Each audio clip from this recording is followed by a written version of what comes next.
संख्या 610 से शुरू से पढ़ रहे थे। हाँ। Recording in progress. चतुःषष्टितमः सर्गः।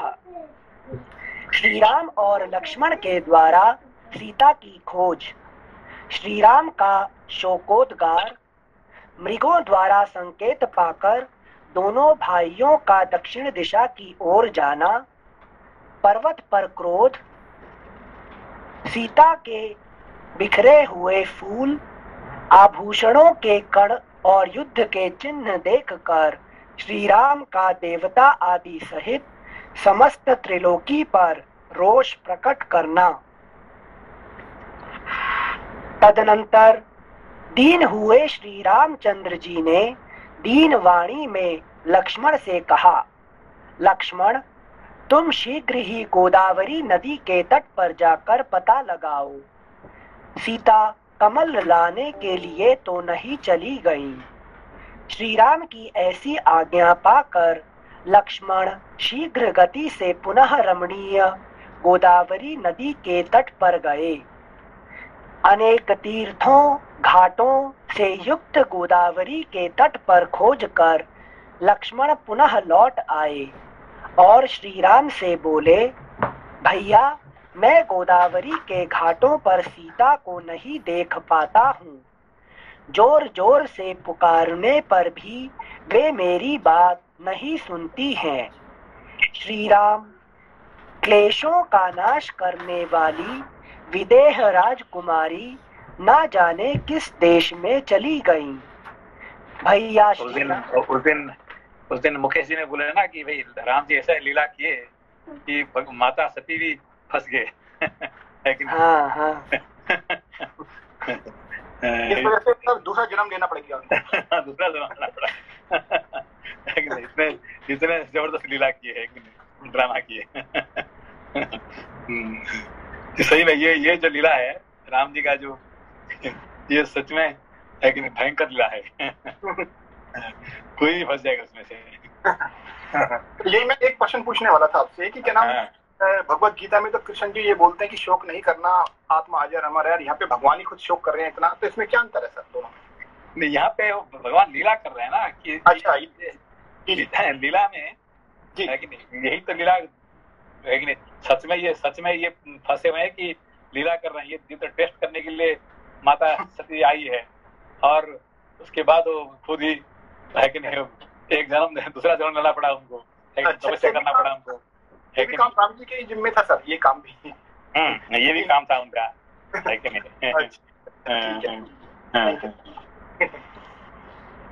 Thank you sir. श्लोक संख्या 4।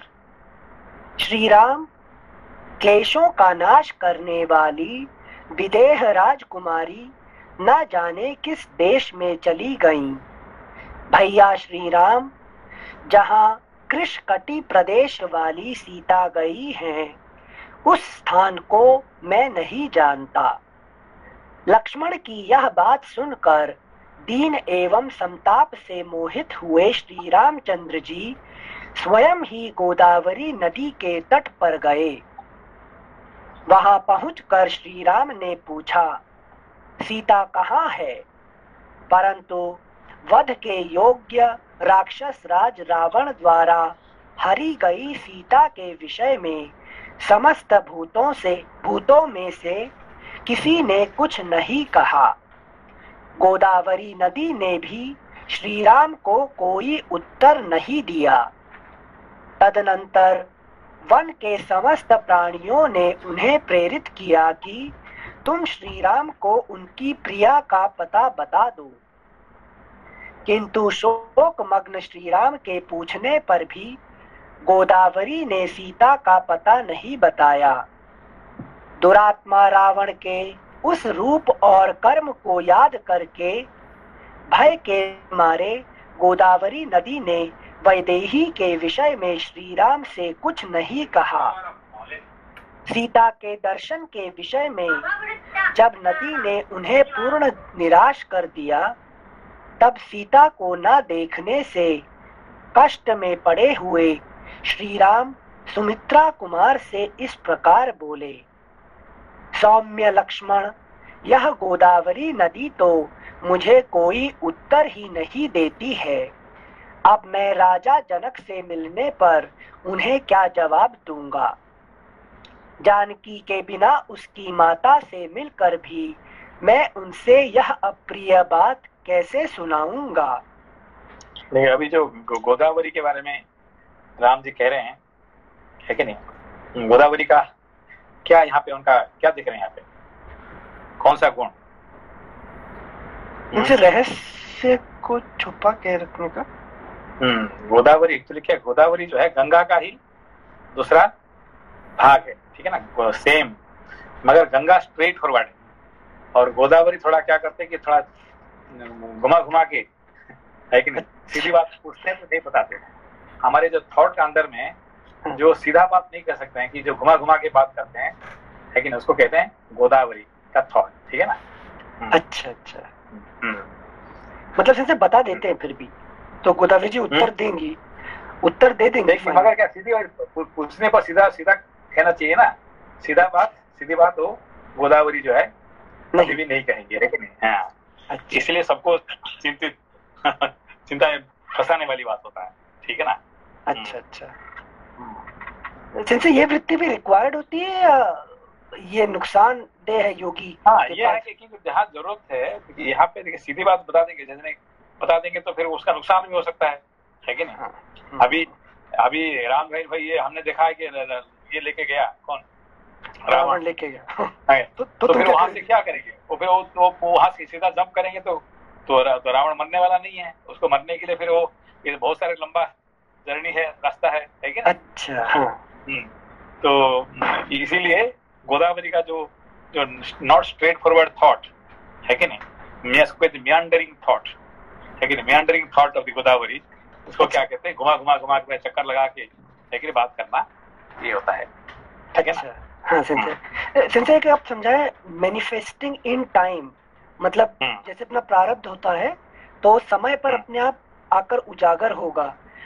ये गोदावरी का thought is no relation with that, वो मतलब ऐसा नहीं, गोदावरी जो होता है, गोदावरी क्या है कि कोई सच को कहने के लिए सच तो कहेगी, मगर स्ट्रेट फॉरवर्ड नहीं कहेगी, थोड़ा, है कि नहीं, वो अपना टाइम पास करके घुमा घुमा के कहेगी, है कि इसको कहते हैं, तो कहते हैं, इसको इंग्लिश में कहते हैं meandering thought. Meandering, okay. Meandering मतलब घुमा के नदी का देखिए, अपने सारे नदी को देखिए और गोदावरी नदी का देखिए, क्या है, गोदावरी आगे जाता पीछे जाता घूम घूम के, है कि नहीं। तो बाकी सब नदी जैसे गंगा, है कि नहीं, स्ट्रेट, है कि नहीं, आगे पीछे नहीं है, स्ट्रेट उनका, है कि नहीं, पर गोदावरी वो नहीं है कि नहीं, पूरा घूम के लंबा चक्कर काट के जाते हैं, है कि नहीं। अच्छा, थैंक यू संजय। लोग कई बार कहते हैं ना, आखिर तुम कहना क्या चाहते हो। उसको कहते गोदावरी, है कि नहीं। Thank you Sanjay. श्लोक संख्या 11। सौम्य लक्ष्मण, यह गोदावरी नदी तो मुझे कोई उत्तर ही नहीं देती है।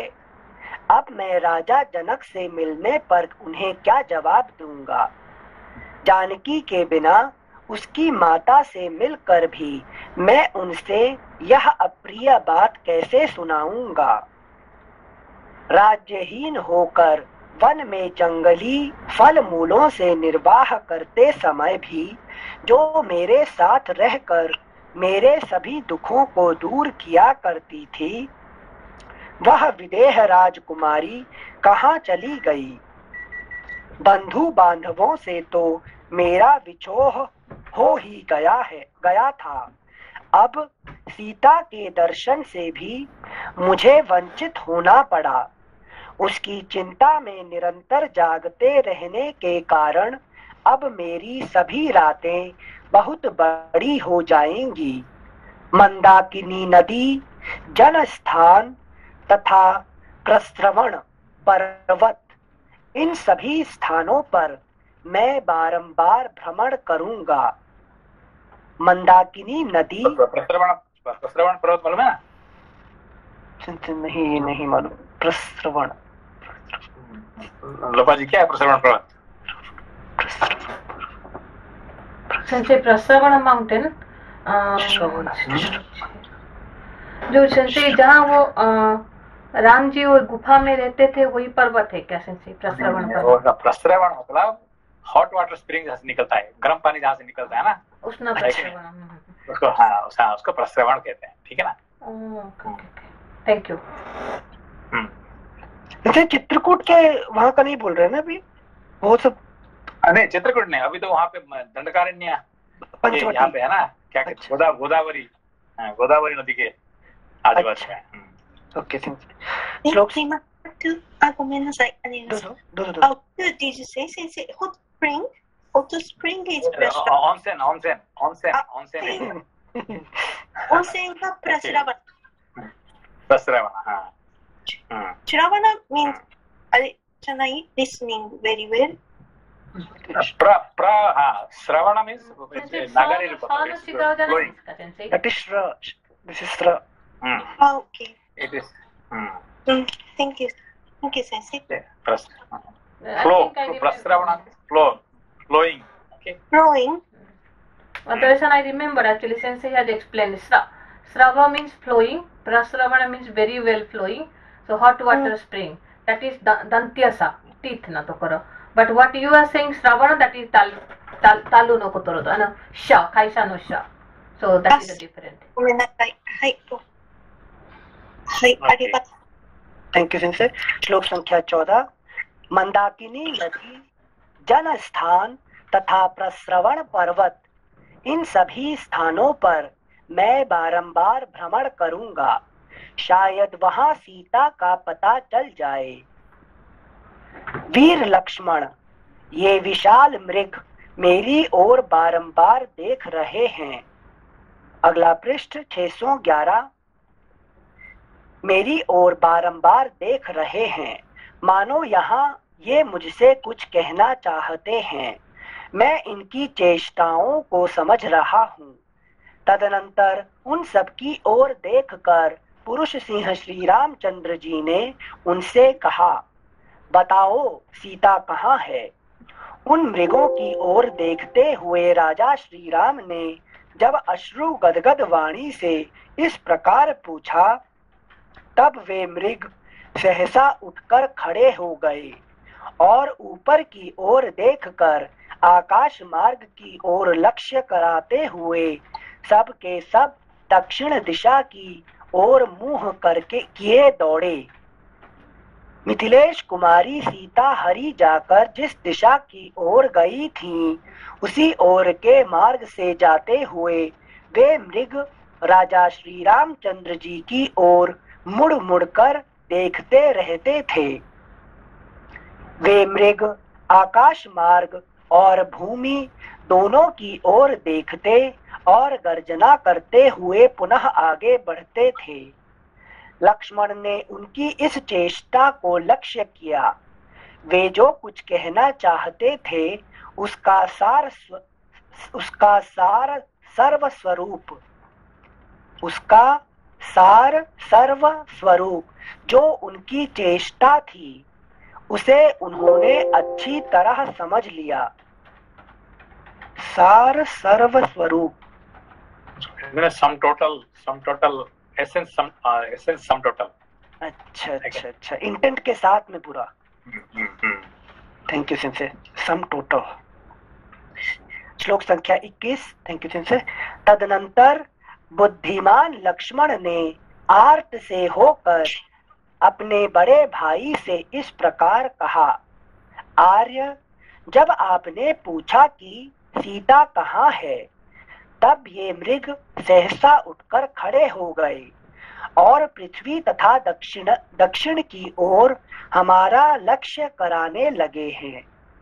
अतः देव, यही अच्छा होगा कि हम लोग इस नैऋत्य दिशा की ओर चलें।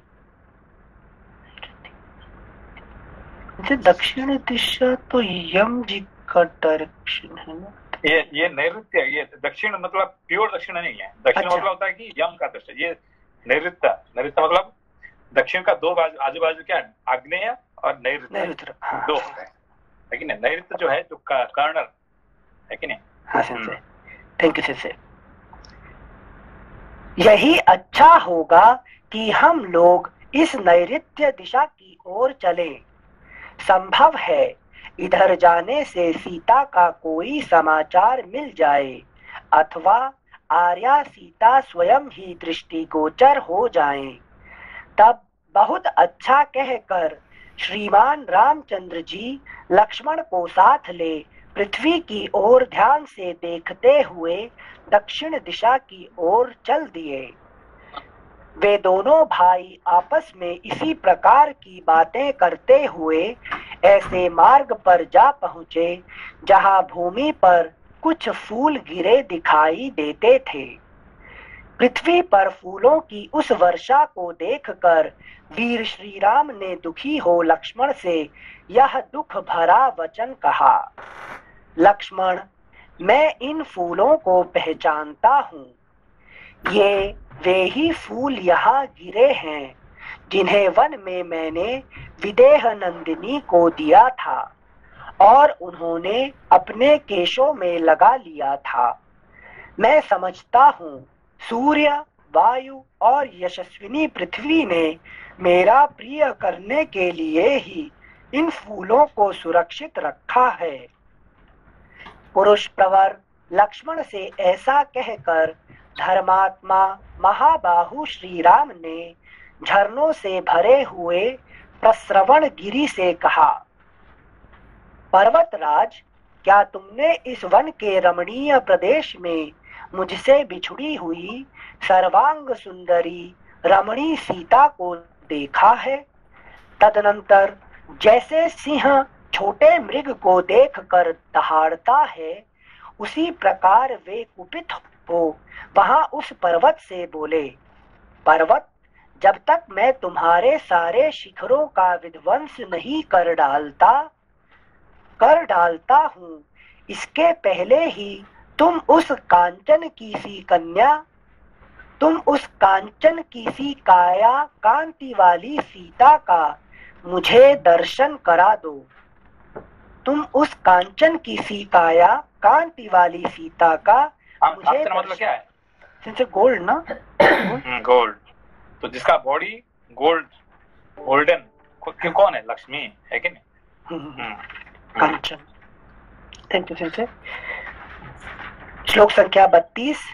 श्री राम के द्वारा मैथिली के लिए ऐसा कहे जाने पर उस पर्वत ने सीता को दिखाता हुआ सा कुछ चिन्ह प्रकट कर दिया।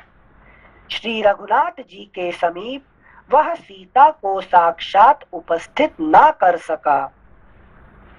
सिंसे पिछले के अध्याय में जब मोह में ग्रसित थे राम जी, जो लीला कर रहे थे, उस समय भी वो पशु पक्षी पेड़ों सबसे पूछने की इच्छा कर रहे थे। इस चैप्टर तक आते आते मृग भी उत्तर दे रहे हैं, पर्वत जी भी उत्तर दे रहे हैं, मतलब मोह से बाहर आ गए वो। अब बाहर तो नहीं आए, मगर उनका है कि नहीं, राम जी का जो थोड़ा क्रोध को देख के, अच्छा है कि नहीं, उन्होंने देखे कि भाई ये तो असंभाल है कि नहीं, ये तो गॉन टू हाई है कि नहीं। हाँ। तो फिर सब लोग थोड़ा थोड़ा है कि नहीं उत्तर देना शुरू कर दिए, थोड़ा थोड़ा। ठीक है ना? ठीक है सिंह। श्लोक संख्या अगला पृष्ठ 612, श्लोक संख्या 33। तब दशरथ नंदन श्री राम ने उस पर्वत से कहा, अरे तू मेरे बाणों की आग से जलकर भस्मीभूत हो जाएगा। किसी भी ओर से तू सेवन के योग्य नहीं रह जाएगा। तेरे तृण, वृक्ष और पल्लव नष्ट हो जाएंगे। इसके बाद वे सुमित्रा कुमार से बोले, लक्ष्मण, यदि यह नदी आज मुझे चंद्रमुखी सीता का पता नहीं बताती है, तो मैं अब इसे भी सुखा डालूंगा। ऐसा कहकर रोष में भरे हुए श्री रामचंद्र जी उसकी ओर इस तरह देखने लगे मानो अपनी दृष्टि द्वारा उसे जलाकर भस्म कर देना चाहते हैं। इतने ही में उस पर्वत और गोदावरी के समीप की भूमि पर राक्षस का विशाल पद चिन्ह उभरा हुआ दिखाई दिया। साथ ही राक्षस ने जिनका पीछा किया था और जो श्री राम की अभिलाषा रखकर रावण के भय से संत्रस्त हो इधर उधर भागती फिरी थी, उन विदेह राजकुमारी, गलत से विदेश हो गया, हाँ, विदेह राजकुमारी, थैंक यू से, उन विदेह राजकुमारी सीता के चरण चिन्ह भी वहां दिखाई दिए। सीता और राक्षस के पैरों के निशान, टूटे धनुष, तरकस और छिन्न भिन्न होकर अनेक टुकड़ों में बिखरे हुए रथ को देखकर श्री रामचंद्र जी का हृदय घबरा उठा। वे अपने प्रिय भ्राता सुमित्रा कुमार से बोले, लक्ष्मण देखो, ये सीता के आभूषणों में लगे हुए सोने के घुंघरू बिखरे पड़े हैं। सुमित्रा नंदन, उसके नाना प्रकार के हार भी टूटे पड़े हैं। सुमित्रा कुमार देखो, यहाँ की भूमि सब ओर से सुवर्ण की बूंदों के समान ही विचित्र रक्त बिंदुओं से रंगी दिखाई देती है। लक्ष्मण, मुझे तो ऐसा मालूम होता है कि इच्छानुसार रूप धारण करने वाले राक्षसों ने यहाँ सीता के टुकड़े टुकड़े करके उसे आपस में बांटा और खाया होगा। सुमित्रा नंदन, सीता के लिए परस्पर विवाद करने वाले दो राक्षसों में यहाँ घोर युद्ध भी हुआ है। सौम्य, तभी तो यहाँ यह मोती और मणियों से जटित एवं विभूषित किसी का अत्यंत सुंदर और विशाल धनुष खंडित होकर पृथ्वी पर पड़ा है। यह किसका धनुष हो सकता है? वत्स, पता नहीं यह राक्षसों का है या देवताओं का।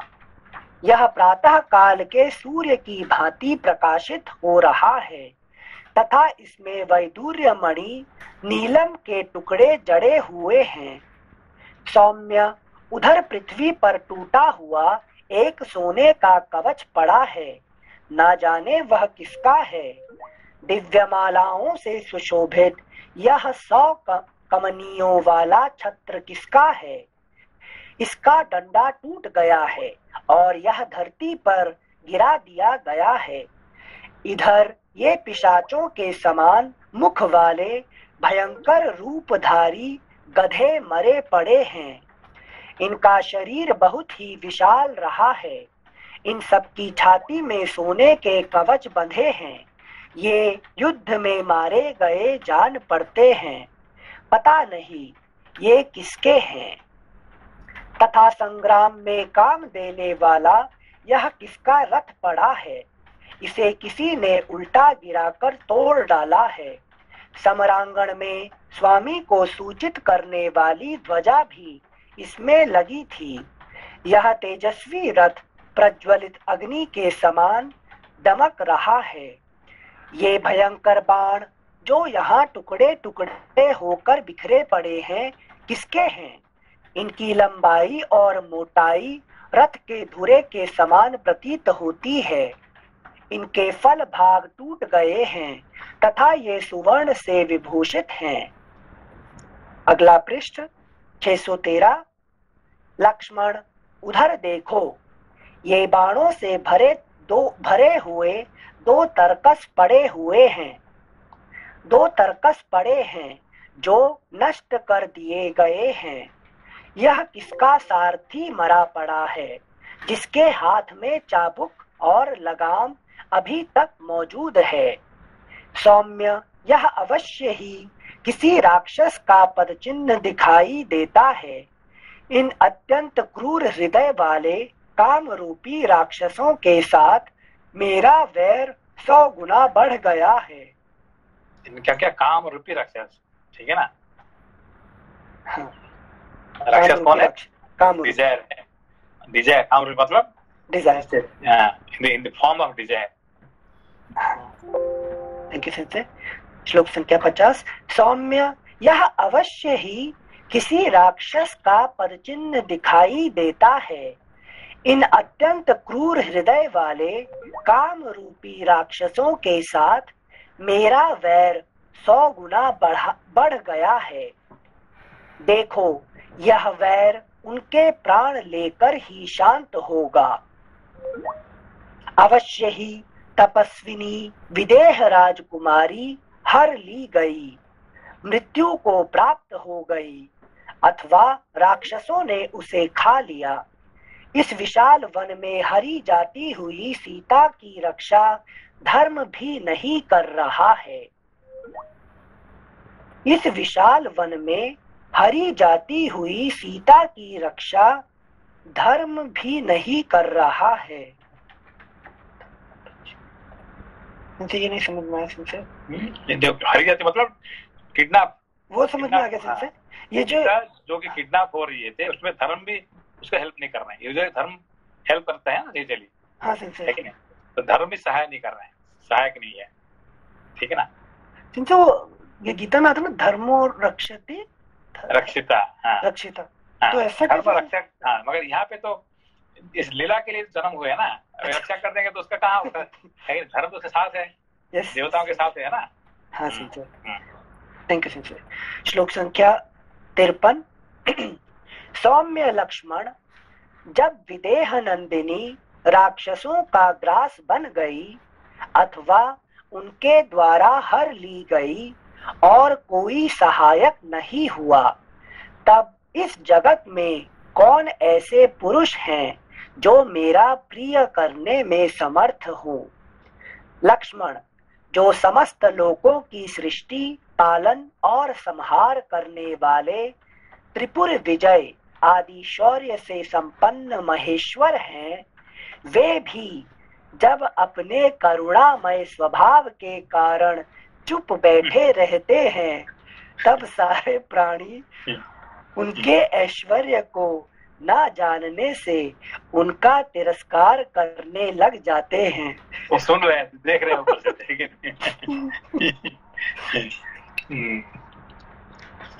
थैंक यू सिंसे। श्लोक संख्या 55। मैं लोकहित में तत्पर, युक्त चित्त, जितेंद्रिय तथा जीवों पर करुणा करने वाला हूँ। इसीलिए ये इंद्र आदि देवेश्वर निश्चय ही मुझे निर्बल मान रहे हैं। तभी तो इन्होंने सीता की रक्षा नहीं की है। लक्ष्मण, देखो तो सही, यह दयालुता आदि गुण मेरे पास आकर दोष बन गया। लक्ष्मण, क्या होता है दयालुता जैसे गुण क्या होता है, दोष बन जाता है कि नहीं? हाँ। इसको सिंसे ये इसको मैनेज कैसे करें सिंसे? जैसे अभी देश में चल रहा है ना, किसान किसान किसान, ये दया वाला पार्ट असली में वीकनेस कब नजर आने लगता है? इसको मैनेज कैसे करते हैं फिर? उसकी जरूरत है एक्चुअली हर चीज की, है कि नहीं? तो सबका समय का हिसाब से सबका जरूरत है, ठीक है ना। इसलिए जो जो जो हो रहा है उसको चलने दीजिए उसको, है कि नहीं? अच्छा अच्छा, ये सब चीज नहीं होगा तो और बड़ा प्रॉब्लम खड़ा होगा। इसीलिए इसमें ऐसे प्रॉब्लम जब लगा रहेगा तो क्या होगा कि पूरा ही पूरा शांति हो जाने से क्या होगा, है कि नहीं? तो और बहुत प्रॉब्लम खड़ा हो जाएगा। इसीलिए छोटे मोटे प्रॉब्लम चलता रहना चाहिए। अच्छा, ओके सिंसे। पहले वो चल रहा था, क्या नाम वो जो क्या बाग दिल्ली में ना, शाहीन बाग। शाहीन बाग, उसके बाद अब ये चल रहा है। कुछ ना कुछ ऐसे नहीं चलेगा तो हाँ। तो फिर पूरा शांति हो जाने से फिर प्रॉब्लम हो जाएगा, है कि नहीं? अच्छा, मतलब ये प्रैक्टिस कराते रहते हैं, है कि नहीं? थैंक यू सिंसे। मतलब सिंसे ये जो भी शास्त्र में शब्द है जो लक्ष्मण देखो तो सही, यह दयालुता आदि गुण मेरे पास आकर दोष बन गया, इससे प्रत्यक्ष में देख रहे हैं ना, तो वीकनेस समझना मतलब वो वीकनेस नहीं है, लेकिन वो जाने दे रहे हैं लोग। हाँ, इसको जरूरत है, क्योंकि ये सब चलते रहेगा तो डूइंग समथिंग, है कि नहीं? कुछ चल रहा है उसका, है कि नहीं? जैसे कि देखिए अभी जो सोल्जर होते हैं ना, सैनिक, उनको क्या जब शांति होता है, युद्ध नहीं होता है, तो उनको क्या सोएंगे, क्या करेंगे? प्रैक्टिस करते रहते हैं, रिहर्सल, लेफ्ट राइट करते रोड, है कि नहीं? वो ज्यादा मेहनत करते हैं, है कि नहीं? जब युद्ध होगा तो कम मेहनत करेंगे, और जब खाली समय पे ज्यादा मेहनत करेंगे उन लोग, है कि नहीं? समझ गए सेंसे। Thank you sense. श्लोक संख्या 56।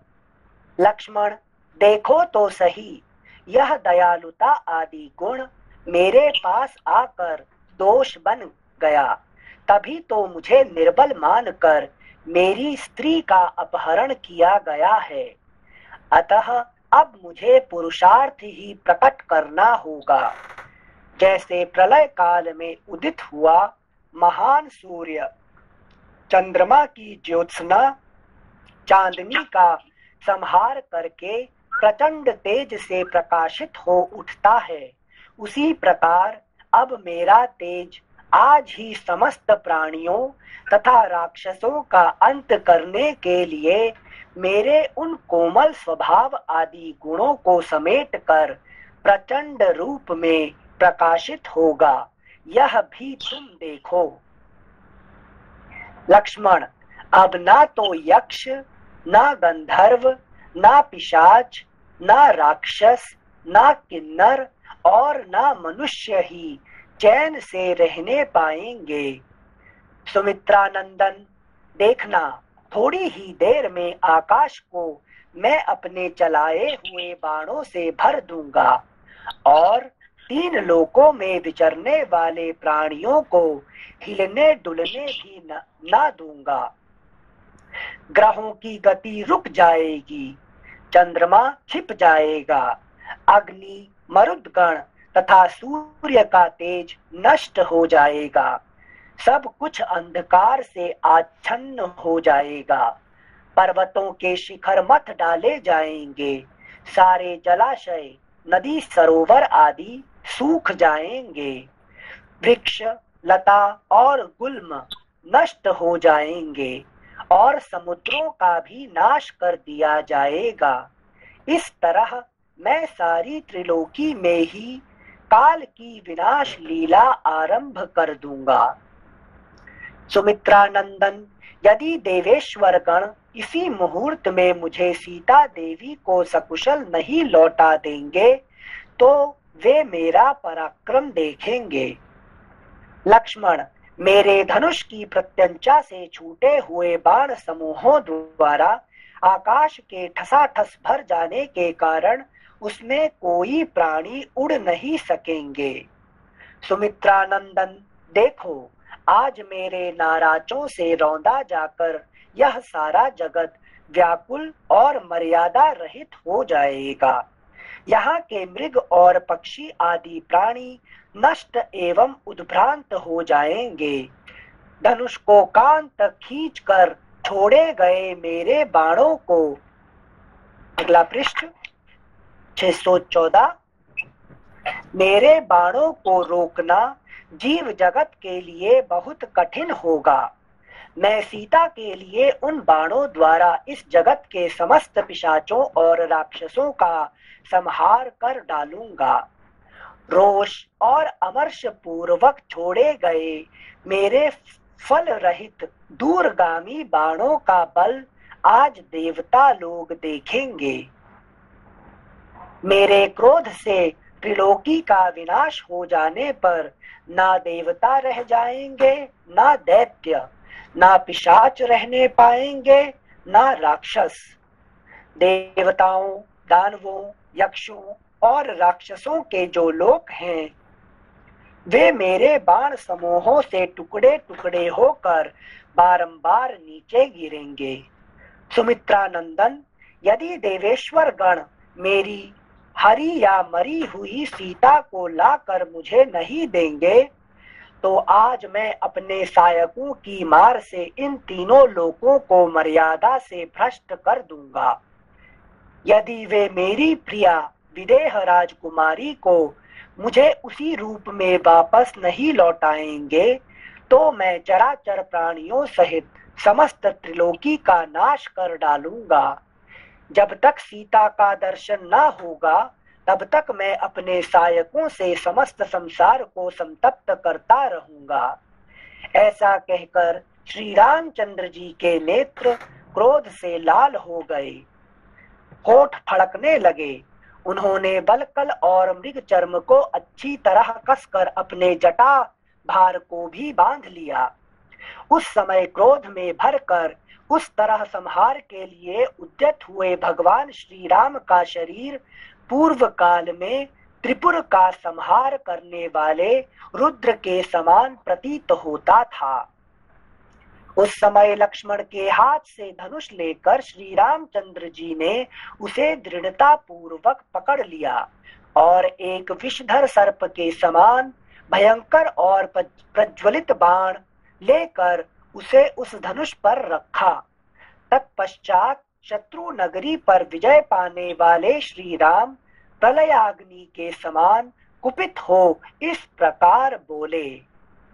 लक्ष्मण, जैसे बुढ़ापा, जैसे मृत्यु, जैसे काल और जैसे विधाता सदा समस्त प्राणियों पर प्रहार करते हैं, सदा समस्त प्राणियों पर प्रहार करते हैं, किंतु उन्हें कोई रोक नहीं पाता है, उसी प्रकार निस्संदेह क्रोध में भर जाने पर मेरा भी कोई निवारण नहीं कर सकता। यदि देवता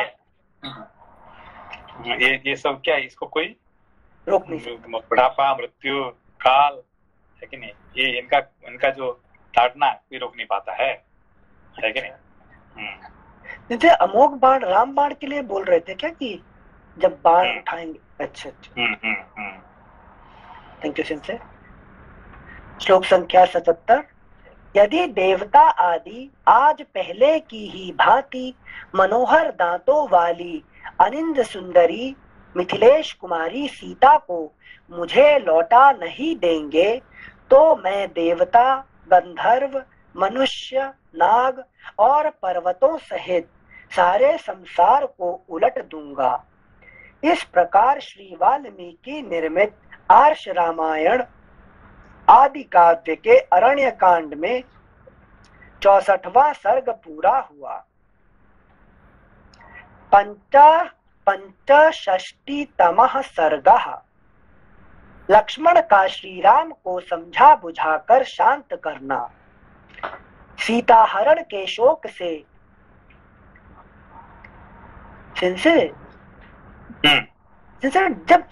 जब रामायण का ड्रामा देखते थे तो लक्ष्मण जी राम को शांत करा रहे हैं, ये बहुत कम जगह देखने में आता था।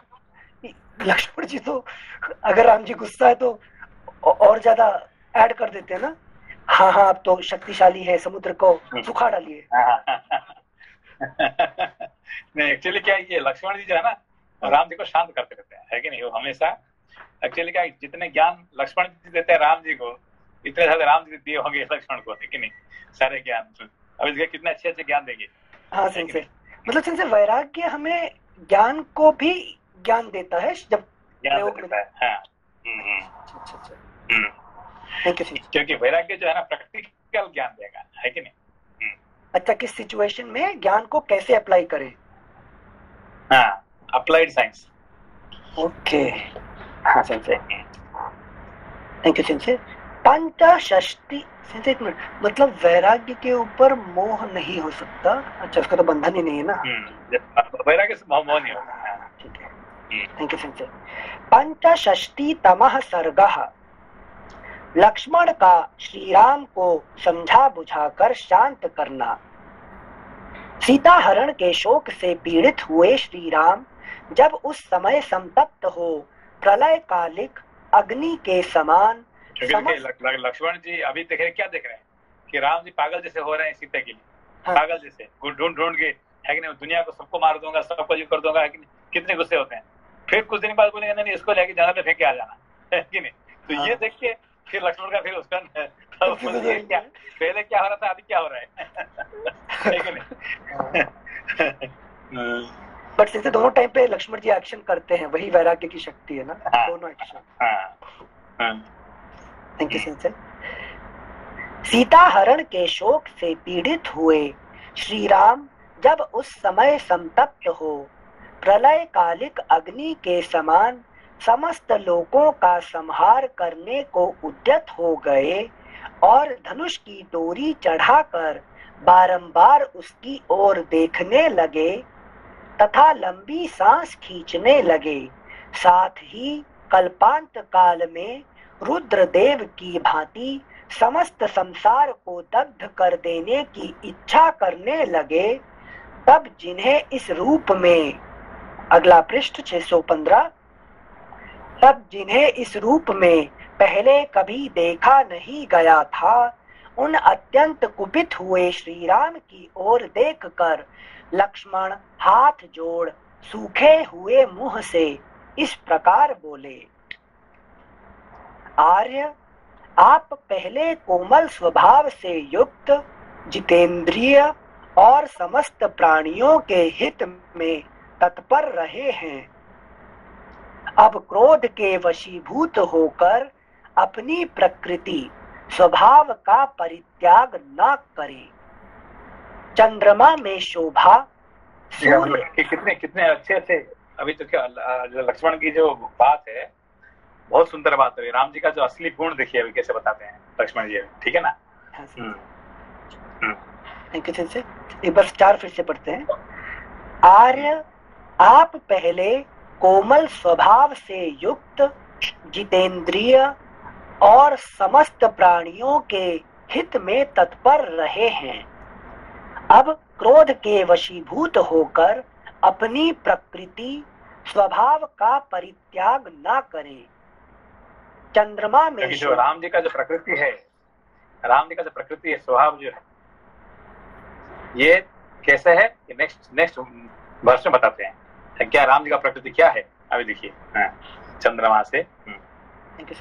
चंद्रमा में शोभा, सूर्य में प्रभा, वायु में गति और पृथ्वी में क्षमा, जैसे नित्य विराजमान रहती है, उसी प्रकार आप में सर्वोत्तम यश सदा प्रकाशित होता है। ये राम जी का गुण है कि नहीं।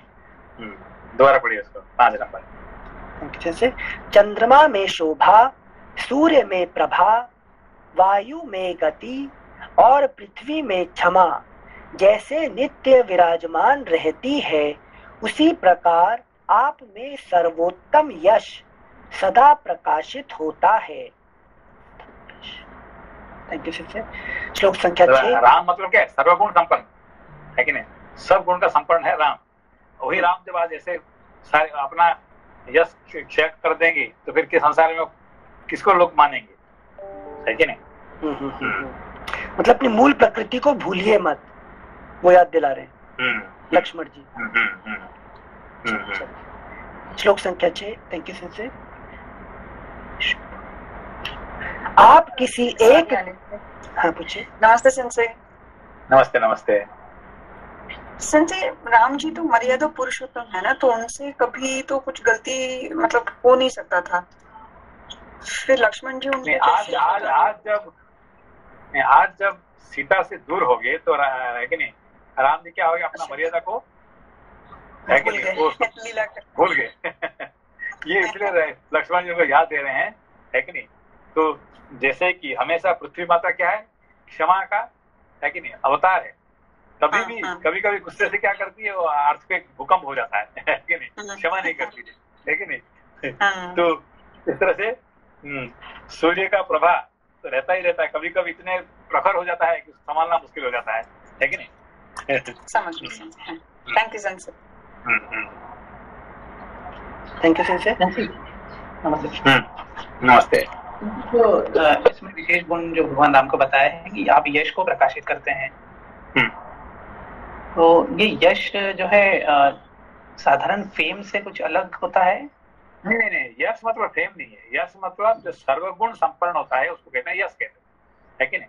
जो सारे गुण किसमें है, समाते हैं, ये भगवान राम के अंदर में जितने गुण, बाकी किसी का अंदर में इतने सारे गुण का समान नहीं होता है कि जैसे कि आपने भगवान कृष्ण के अंदर में इतने सारे गुण नहीं देख पाते हैं जितने राम जी के अंदर में देखते हैं, है कि नहीं। तो अपना मर्यादा से, अपना यश से कभी दूर नहीं रहते राम जी। और आज क्या हो रहा है, लग रहा है कि राम नहीं है, दूसरा कोई है कि दूसरा कोई बैठा हुआ वहां पे, है कि नहीं। जी। तो ये लक्ष्मण जी को इनको याद दिला रहे हैं। अच्छा अच्छा। यश मतलब फेम नहीं है, मतलब जो फेम जिसके लिए आदमी को फेम यश मिलता है, क्यों मिलता है कि कोई अच्छे गुण होने से आदमी को इसका उसको यश कहते हैं, है कि नहीं? अच्छा अच्छा। मतलब संजय हमारा समझ ये था कि जो फेम होता है वर्ल्ड में वो उसी को यश कहते हैं संस्कृत में, लेकिन ये थोड़ा अलग है। हाँ फेम नहीं फेम नहीं, ये बात सही है कि फेम कब मिलता है कि नहीं? कोई अच्छे गुण रहने से फेम मिलता है ना। फेम किसको मिलता है? जो अच्छा गुणी आदमी होता है कि नहीं? तो अच्छे गुण होने से उसको फेम मिलता है। तो आपको राम भी देखने से अभी देखने से कोई फेम देगा क्या उसको, उनको, है कि नहीं? उनके बारे में कोई पूजा करेगा क्या? अभी जो राम जो है ऐसे हालत में उनको कोई पूजा करेगा? ये लक्ष्मण जी को याद दे रहा है कि आज इस समय पे कोई आपको मानेगा ही नहीं, है कि नहीं? अच्छा अच्छा अच्छा। जी sir, thank you. Thank you sir. Okay. श्लोक संख्या 6। आप किसी एक के अपराध से समस्त लोगों का संहार ना करें। मैं यह जानने की चेष्टा करता हूँ कि यह टूटा हुआ युद्धोपयोगी रथ किसका है। श्लोक संख्या 7। अथवा किसने किस उद्देश्य से जुए तथा अन्य उपकरणों सहित इस रथ को तोड़ा है, इसका भी पता लगाना है। राजकुमार, यह स्थान घोड़ों की खुरों और थके पहियों से खुदा हुआ है, साथ ही खून की बूंदों से सिंच उठा है। इससे सिद्ध होता है कि यहाँ बड़ा भयंकर संग्राम हुआ था, परंतु यह संग्राम चिन्ह किसी एक ही रथी का है, दो का नहीं। वक्ताओं में श्रेष्ठ श्री राम, मैं यहाँ किसी विशाल सेना का पद चिन्ह नहीं देख रहा हूँ। ये चुपचाप है ना, ये धैर्य के साथ देख रहे हैं लक्ष्मण जी, इसीलिए उनको पता चलता है कि यहाँ पे कोई दो है कि नहीं, दो नहीं थे, है कि नहीं? एक से एक युद्ध हुआ था, ठीक है ना? दो से एक नहीं है कि कोई विशाल सेना का नहीं हुआ था, आया नहीं आया था, ठीक है? कोई एक आके दूसरे के साथ लड़ाई कर रहा था, ये मैं देख रहा हूँ, ठीक है? हाँ संजय, क्योंकि वो शांत स्वभाव में है तो देख पा रहे हैं। अच्छा अच्छा। राम जी उद्विग्न है अभी भी। Thank you Sanjay. इससे सिद्ध होता है कि यहाँ बड़ा भयंकर संग्राम हुआ था, परंतु यह संग्राम चिन्ह किसी एक ही रथी का है, दो का नहीं। वक्ताओं में श्रेष्ठ एक ही रथी मतलब क्या है? जैसे रावण के लिए बोल रहे हैं एक रथी, अच्छा महारथी नहीं है।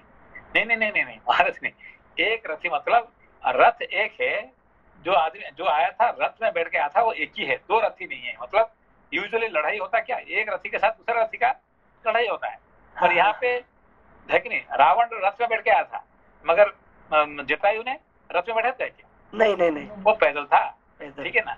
तो उसका मतलब रथी के साथ है कि नहीं, पदार्थी का लड़ाई हुआ था, दो रथी नहीं है यहाँ पे, एक रथ एक ही था, है कि? अच्छा। मतलब कोई सीता को जीतने के लिए किसी ने युद्ध नहीं किया है, कोई एक धोखे से उठा के ले गया है। नहीं, यूजुअली जो युद्ध होता है तो कि एक रथी के साथ दूसरा रथी का लड़ाई होता है, ठीक है ना? हाँ। तो अब ये रावण ने रथ में बैठ के लड़ाई कर रहे हैं, मगर उसके साथ जो लड़ाई करने वाला था कौन था? जटायु। उसका रथ नहीं था, ठीक है ना? वो तो अकेला था, एक नीचे खड़ा था, ठीक है ना? ये दोनों का लड़ाई हुआ था। अच्छा, ठीक है ना? Thank you Sanjay. परंतु यह संग्राम चिन्ह किसी एक ही रथी का है, दो का नहीं। वक्ताओं में श्रेष्ठ दो का नहीं, समझ में क्या? दो का नहीं मतलब दो लोग नहीं लड़ रहे थे ना, सिर्फ एक ही। नहीं, लड़ रहे थे दो, और रथी वाले एक का पास रथ था, दूसरे के पास रथ नहीं था, है कि नहीं? लड़ाई तो हुआ था, लड़ाई नियम के अनुसार जो रथ में बैठने वाला आदमी होता है तो दूसरे वाले के पास रथ नहीं होता, उतर जाना चाहिए। ये उसका तो नियम के प्रकार से लड़ाई नहीं कर रहा था। का बात कर रहे हैं क्या? ना, अधर्म का मतलब ये ही was not doing as per the law, as per the rule of the war, है कि नहीं? जब एक रथी का साथ दूसरे रथी का साथ लड़ाई होना चाहिए, दूसरे के पास रथ नहीं होता तो आपको उतर जाना चाहिए, पर उसने उतरा नहीं है, उसने वहां बैठ के वो उसको लड़ाई कर रहा था, इसीलिए उसने हार गया। कौन? जटायु ने। ठीक है ना? ये बात लक्ष्मण जी याद दिला रहे हैं। थैंक यू सिंसे। वक्ताओं में श्रेष्ठ श्री राम, मैं यहाँ किसी विशाल सेना का पद चिन्ह नहीं देख रहा हूँ, अतः किसी एक ही के अपराध के कारण आपको समस्त लोगों का विनाश नहीं करना चाहिए, क्योंकि राजा लोग अपराध के अनुसार ही उचित दंड देने वाले, कोमल स्वभाव वाले और शांत होते हैं। आप तो सदा ही समस्त प्राणियों को शरण देने वाले। अभी सिंसे यहाँ पे ऐसा लग रहा है कि पूरा स्वभाव इंटरचेंज हो गया है भगवान राम का और लक्ष्मण का। तो मतलब ये होता है कि जब हमारे अंदर में ये राम की बात कर रहे हैं तो क्या हम अपनी बात देखना चाहिए, है कि नहीं? हम कौन है? हम आत्मा है, हम ब्रह्म है, हम भगवान के एक अंश है। तो भी जो हम गुस्से में होते हैं, है कि नहीं, जो शोक में होते हैं, तो हमारा अवस्था क्या होता है? ऐसे होता है। ये रामायण में क्या पढ़ा, हम क्यों पढ़ रहे हैं? तो राम जी ऐसे कर रहे थे तो राम जी का दुर्गुण बता रहे, हम पढ़ रहे हैं क्या? रामायण में राम जी की बुरा चीजें पढ़ना चाहिए क्या? हमें क्या पढ़ना चाहिए? राम जी महान थे, राम जी अच्छे थे, ये तो पढ़ना चाहिए जो तुलसीदास जी लिखे हैं। और अभी वाल्मीकि क्या बता रहे? राम जी बेकार थे, है कि नहीं? तो बेकार की बात कर रहे, बेकार बात कर रहे थे, है कि नहीं? नहीं, ये राम जी का बात नहीं पढ़ रहे हैं हम। हमारे जब हम खुद ब्रह्म होके हम, है कि कैसे कैसे कर्म करते हैं, ये हम पढ़ रहे हैं आज। ठीक है ना? हाँ, हम राम जी का दुर्गुण नहीं पढ़ रहे हैं यहाँ पे, है कि नहीं? जी। राम जी से वो लीला करके दिखा रहे हैं, जो मनुष्य रूप में जो उन्होंने जो व्यवहार किया, वो पूरा का पूरा जो है दिखा रहे हैं। नहीं, अभी नहीं, राम जी जो किए हैं उसको आज भूल जाइए अभी, है कि? राम जी का बात भूल जाइए। अभी हम क्या पढ़ रहे हैं कि अपना जिंदगी में हम क्या कर रहे हैं, है कि नहीं? अभी देखिए, ये वाल्मीकि जी जो है ना, अभी क्या राम जी का दुर्गुण बता रहे हैं क्या, है कि नहीं? नहीं, वो क्या करते हैं कि हम ब्रह्म होके, है कि नहीं, हम भगवान के अंश होके इस धरती पे आए और हम क्या कर रहे हैं, है कि नहीं? शोक मोह से पढ़ के हम अपना जिंदगी में जो कर रहे हैं ये बात बता रहे हैं। ठीक है ना? है कि ये राम जी का को ये एग्जाम्पल दे के हम क्या क्या कर रहे हैं ये बात बता रहे हैं वाल्मीकि। समझ में आया? जो कि तुलसीदास जी वो नहीं लिख रहे हैं, वो कभी नहीं लिखेंगे। क्यों? तो उनका मकसद अलग है कि नहीं? अच्छा, ये पूरा आत्म मतलब संसे ये पूरा आध्यात्मिक रूप से देखने के लिए है कि हम किस तरह से बिहेव कर सकते हैं। हाँ, है कि नहीं? तो हम कौन है? हम आत्मा है कि नहीं? हम कौन है?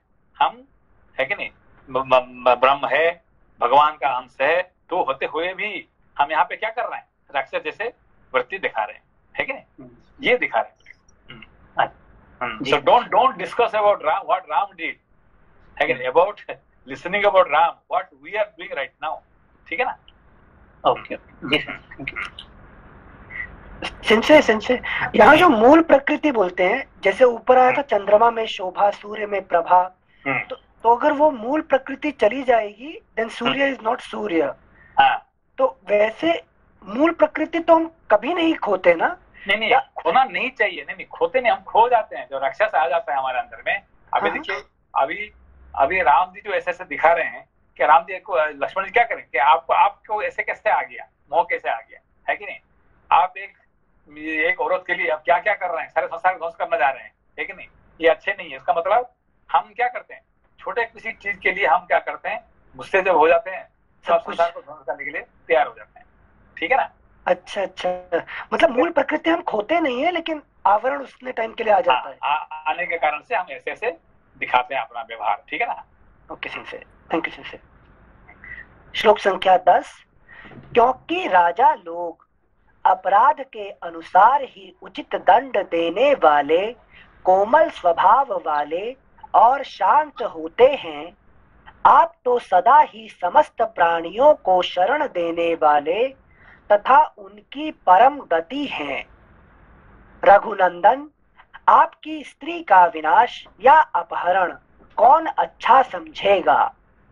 जैसे यज्ञ में दीक्षित हुए पुरुष का साधु स्वभाव वाले ऋत्विज कभी अप्रिय नहीं कर सकते, उसी प्रकार सरिताएं, समुद्र, पर्वत, देवता, गंधर्व और दानव, ये कोई भी आपके प्रतिकूल आचरण नहीं कर सकते। राजन, जिसमें से कोई भी आपका प्रतिकूल आचरण नहीं कर सकते, ठीक है ना? हाँ, तो आप प्रतिकूल अगेंस्ट, आपका अगेंस्ट में कोई नहीं जा सकता है, ठीक है ना? तो आप खामोखा क्यों क्रोध प्रकाश कर रहे हैं, ठीक है ना? पूरे संसार का विध्वंस करने जा रहे हैं। किसी से श्लोक संख्या 12। राजन, जिसने सीता का अपहरण किया है उसी का अन्वेषण करना चाहिए, उसी का अन्वेषण करना चाहिए। आप मेरे साथ धनुष हाथ में लेकर बड़े बड़े ऋषियों की सहायता से उसका पता लगावे। हम सब लोग एकाग्रचित्त हो समुद्र में खोजेंगे, पर्वतों और वनों में ढूंढेंगे, नाना प्रकार की भयंकर गुफाओं और भांति भांति के सरोवरों को छान डालेंगे तथा देवताओं और गंधर्वों के लोकों में भी तलाश करेंगे। जब तक आपकी पत्नी का अपहरण करने वाले दुरात्मा का पता नहीं लगा लेंगे तब तक हम अपना यह प्रयत्न जारी रखेंगे। कौशल नरेश, यदि हमारे शांतिपूर्ण बर्ताव से देवेश्वर गण आपकी पत्नी का पता नहीं देंगे तो उस अवसर के अनुरूप कार्य आप कीजिएगा। नरेंद्र, यदि अच्छे शील स्वभाव, सामनीति, विनय और न्याय के अनुसार प्रयत्न करने पर भी आपको सीता का पता न मिले तब आप सुवर्णमय पंख वाले महेंद्र के वज्र तुल्य बाण समूहों से समस्त लोकों का संहार कर डालें। इस प्रकार श्री वाल्मीकि निर्मित आर्ष रामायण आदि काव्य के अरण्य कांड में 65वां सर्ग पूरा हुआ। अगला पृष्ठ 616 षष्ठीतमः सर्गः। लक्ष्मण का श्री राम को समझाना। श्री रामचंद्र जी शोक से संतप्त हो अनाथ की तरह विलाप करने लगे। वे महान मोह से युक्त और अत्यंत दुर्बल हो गए। उनका चित्त स्वस्थ नहीं था। उन्हें इस अवस्था में देखकर सुमित्रा कुमार लक्ष्मण ने 2 घड़ी तक आश्वासन दिया। फिर वे उनका पैर दाते हुए उन्हें समझाने लगे, भैया, हमारे पिता महाराज दशरथ ने बड़ी तपस्या और महान कर्म का अनुष्ठान करके आपको पुत्र रूप में प्राप्त किया। जैसे ये कौन कहा था ये बात भरत जी ने कहते हैं आगे है जंगल में कहते हैं कि ये बात कि भैया आपको प्राप्ति करने के लिए पिताजी को बहुत कुछ करना पड़ा, तपस्या करना पड़ा, है कि नहीं? हाँ। श्लोक संख्या 3। भैया, हमारे पिता महाराज दशरथ ने बड़ी तपस्या और महान कर्म का अनुष्ठान करके आपको पुत्र रूप में प्राप्त किया। जैसे देवताओं ने महान प्रयास से अमृत पा लिया था। आपने भरत के मुंह से जैसा सुना था उसके अनुसार भूपाल महाराज दशरथ आपके ही गुणों से बंधे हुए थे और आपका ही वियोग होने से देवलोक को प्राप्त हुए। ककुत्स्थ कुलभूषण, यदि अपने ऊपर आए हुए इस दुख को आप ही धैर्य पूर्वक नहीं सहेंगे तो दूसरा कौन साधारण पुरुष जिसकी शक्ति बहुत थोड़ी है सह सकेगा। नरश्रेष्ठ, आप धैर्य धारण करें। संसार में किस प्राणी पर आपत्तियां नहीं आती। राजन, आपत्तियां अग्नि की भांति एक क्षण में स्पर्श करती और दूसरे ही क्षण में दूर हो जाती हैं। पुरुष सिंह, यदि आप दुखी होकर अपने तेज से समस्त लोकों को दग्ध कर डालेंगे तो पीड़ित हुई प्रजा किसकी शरण में जाकर सुख और शांति पाएगी। यह लोक का स्वभाव ही है कि यहाँ सब पर दुख शोक आता जाता रहता है। नहुष पुत्र ययाति इंद्र के समान लोक देवेंद्र पद को प्राप्त हुए थे, किंतु वहां भी अन्याय मूलक दुख उनका स्पर्श किए बिना ना रहा। हमारे पिता के पुरोहित जो महर्षि वशिष्ठ जी हैं, उन्हें एक ही दिन में 100 पुत्र प्राप्त हुए और फिर एक ही दिन में वे सब के सब विश्वामित्र के हाथ से मारे गए। कौशलेश्वर यह जो विश्व वंदिता जगन माता पृथ्वी है, इसका भी हिलना डुलना देखा जाता है। जो धर्म के प्रवर्तक और संसार के नेत्र हैं, जिनके आधार पर ही सारा जगत टिका हुआ है, वे महाबली सूर्य और चंद्रमा भी राहु के द्वारा ग्रहण को प्राप्त होते हैं। पुरुष प्रवर बड़े बड़े भूत और देवता भी दैव प्रारब्ध कर्म की अधीनता से मुक्त नहीं हो पाते हैं। फिर समस्त देहधारी प्राणियों के लिए तो कहना ही क्या है।